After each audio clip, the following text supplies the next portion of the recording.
नमस्कार। गीतामृत पान की इस पावन संगत में आपका हार्दिक स्वागत और अभिनंदन। हम गीता के 7वें अध्याय का अभ्यास कर रहे हैं।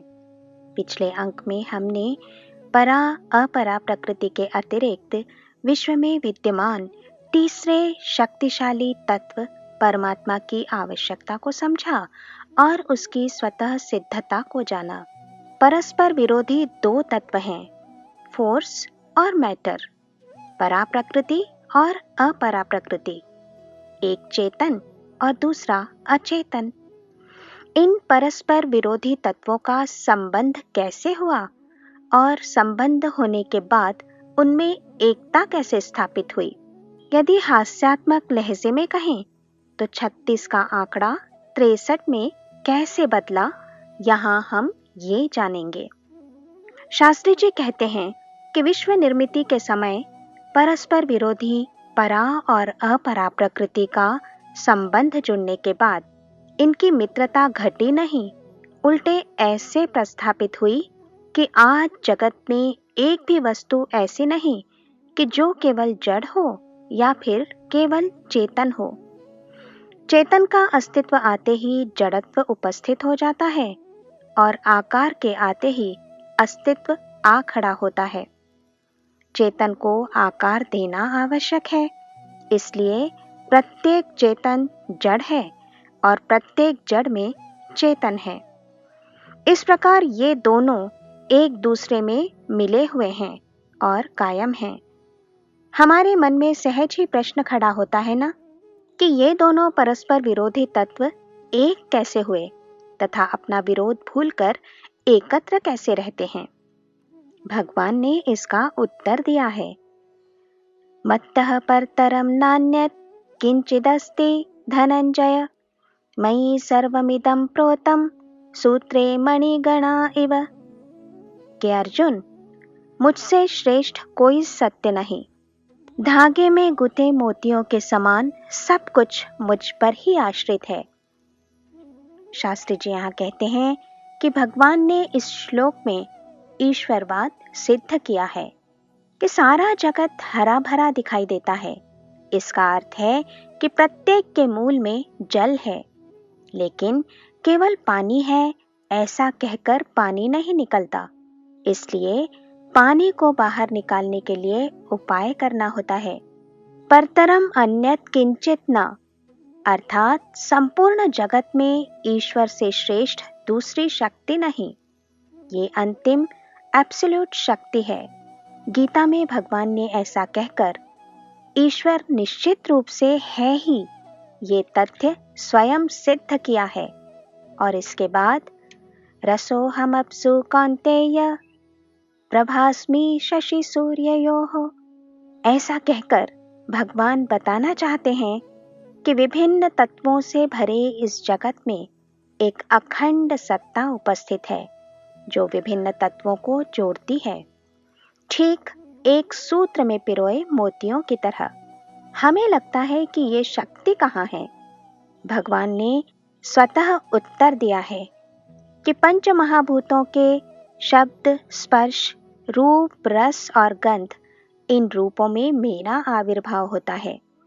शास्त्री जी इस बात को समझाते हुए कहते हैं कि आकाश के स्थान पर शब्द, वायु में स्पर्श, अग्नि में रूप, जल में रस तथा पृथ्वी में गंध है। शब्द, स्पर्श, रूप, रस व गंध के अलावा जगत में कुछ भिन्न नहीं बचता। इस तरह संपूर्ण सृष्टि में वही तो विद्यमान है। रसोऽहमप्सु कौन्तेय, इस अध्याय के 7वें से 11वें श्लोक तक भगवान कृष्ण ने स्वयं कहा है कि इस संपूर्ण सृष्टि में मैं स्थित हूँ। फिर गीता के 10वें अध्याय में भी भगवान ने फिर से दोहराया है कि आकाश, पृथ्वी और पाताल सब में मैं व्याप्त हूँ, प्रत्येक वस्तु में मैं हूँ। भगवान ने तो यहाँ तक कहा कि काम भी मैं ही हूँ। गदगद होकर शास्त्री जी यहाँ कहते हैं कि भगवान श्री कृष्ण का तत्वज्ञान इतना जीवन व्यापी है कि उन्होंने काम को भी स्वीकार किया है। अन्य किसी भी तत्वज्ञान ने काम को इस प्रकार मान्यता नहीं दी है। कामोऽस्मि भरतर्षभ, धर्म को अविरोधी काम मैं ही हूँ, ऐसा कहना और ये विचार स्वीकार करना दोनों ही कठिन है। मुद्दा ये कि इस जगत में पंचविध तत्व हैं, लेकिन उन सब में एक अखंड सत्ता विद्यमान है। इसे समझाने के लिए शास्त्री जी ने एक छोटा सा उदाहरण दिया है कि हम यदि दाल या सब्जी में हाथ डालें तो हाथ को किसी तरह का स्वाद नहीं मिलता, लेकिन स्पर्शेंद्रिय मस्तिष्क में विद्यमान शक्ति को संकेत करता है और हमें तत्काल उसका अनुभव होता है। इस तरह इंद्रियों के पंचविध ज्ञान के मूल में भी अनुभव की अखंडता है।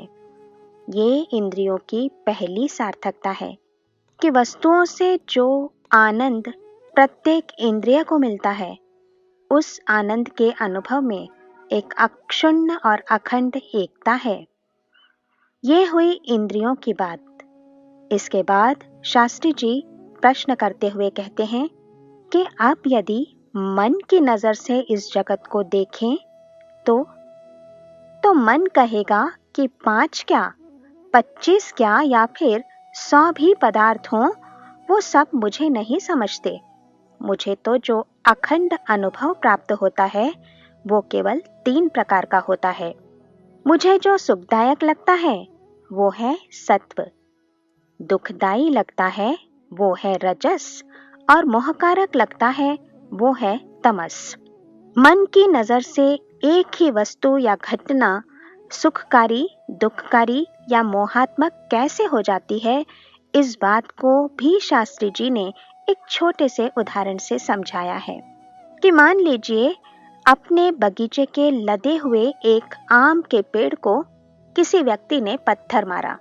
बढ़िया रसीला आम पट से नीचे गिरा और उस स्वादिष्ट आम को खाकर उस व्यक्ति को आनंद आया, परंतु आम को मारा हुआ पत्थर जिसके सिर में लगा, उसके लिए ये घटना दुखदायी हुई। और तीसरा एक व्यक्ति जो पहले को आम खाते हुए देख रहा था, उसे आम का लोभ हुआ और वो सोचने लगा कि मुझे भी आम खाने को मिले, इसलिए ये घटना उसके लिए मोहकारक है। इस प्रकार इंद्रियां कहती हैं कि ये जगत पंचविध है, शब्द, स्पर्श, रूप, रस और गंध युक्त है, और मन अपने अनुभव को सुखकारक, दुखकारक और मोहात्मक कहता है। अतः इंद्रियों के अनुसार जगत पंचविध और मन के अनुसार त्रिविध है। जगत के विषय में समझाते हुए शास्त्री जी आगे कहते हैं कि यदि बुद्धि से पूछा जाए या फिर बुद्धि की नजर से जगत को देखें तो जड़, चेतन, प्रकृति, पुरुष, आकार, निराकार या फिर क्षर, अक्षर युक्त सृष्टि बुद्धि को द्विविध लगती है। और आत्मा का साक्ष्य लिया जाए तो आत्मा कहेगा कि जगत है ही नहीं, केवल मैं हूं, इसलिए ही तो सर्वत्र आनंद ही आनंद है। इस तरह आत्मशक्ति हमें बताती है कि संपूर्ण सृष्टि में मैं ही तो हूं। मैंने अपनी आंखें बंद की तो सृष्टि भी बंद, और मेरे आंख खोलते ही सृष्टि शुरू। यहाँ शास्त्री जी कहते हैं कि सर्वत्र मैं ही हूँ, अर्थात सर्वत्र भगवान है, ये दृष्टि रखकर ज्ञानी भक्त जगत में व्यवहार करता है। मैं परमात्मा का हूँ और ये जगत परमात्मामय है। इसी शक्तिशाली तत्व से त्रिगुण निर्माण हुए हैं। ये चैव सात्विका भावा राजसास्तामसाश्च ये मत्त एवैति तन्विद्धि न त्वहं तेषु ते मयि। इस श्लोक में भगवान कहते हैं कि ये सब सात्विक, राजस और तामस भाव मैंने निर्माण किए हैं, पर मैं उनमें कहीं नहीं हूँ। हमें लगता है कि इसका क्या अर्थ है? शास्त्री जी उत्तर देते हैं कि ये बिल्कुल वैसा ही है जैसे वृक्ष में फल और फूल होते हैं, परंतु फलों में या फूलों में वृक्ष नहीं होता। आज इतना ही याद रखते हैं और यहाँ विराम लेते हैं। जय श्री कृष्ण।